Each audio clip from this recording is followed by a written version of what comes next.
So what we're going to do now is we're going to listen to all of the session proposers. We've got about 18 of you or so. And so we're going to limit it to just a couple of sentences, okay? And if you want to, you can say your name, but don't get into like your company and all that kind of stuff. Okay, here you go. When we write algorithms for computers, we tend to describe them in terms of complexity. How long do they take and how much space do they take? Now the MapReduce trade-off says we can be less efficient because we've got more processors. But has anybody really done the analysis? So my session proposal is time and space, algorithmic analysis for MapReduce variants of algorithms. Thank you. Excellent, okay. And go ahead. Man, I want to go to that. Hey, I'm Bradford, and as many of us know by now, Hadoop is pretty awesome. But you can't really do everything that you would expect your relational database to do with Hadoop. But we've built something that lets you do that, and I want to go do a design patterns and technology discussion so that you guys get an idea on the issues of real-time data on the Hadoop platform. Okay.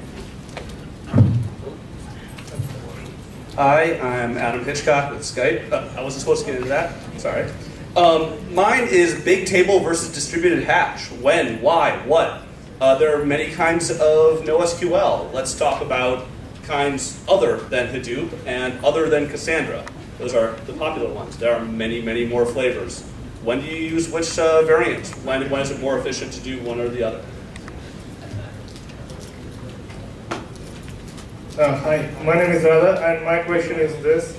Anybody has real-world experience with Mahout?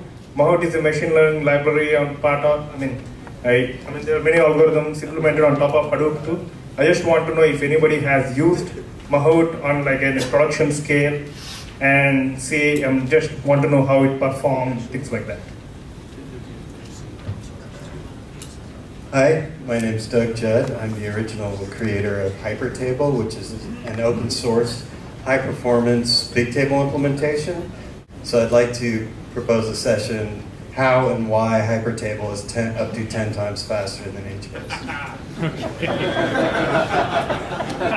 Hi, my name is Mohit, and I would like to propose a session on when you have data center operation in various continents and you are generating a lot of information, how you can use a distributed Hadoop environment which has own separate name node in all these spread continents, and how you can write a wrapper on top of it so that you can distribute your MapReducer and task on various continents.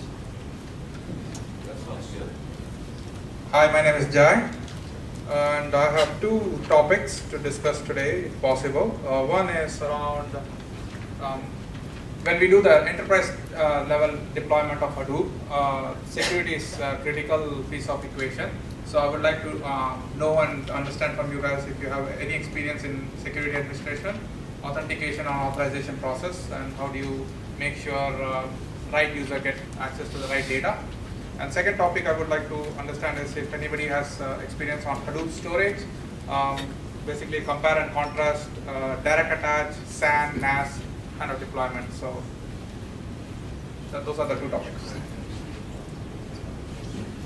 Hi, my name is Chris, and I'm actually talking about a somewhat redundant topic that studied time and space issues in machine learning professionally, and I'm interested in Mahout and implementations thereof, and I'm also interested if that's the best way to do things with respect to Mahout people.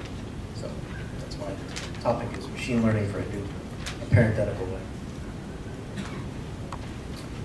I'm Steve, and about 2 weeks ago I was in Seattle, and somebody from Amazon gave me a very eloquent talk in which he convincingly argued that Amazon's costs was about a third of our costs.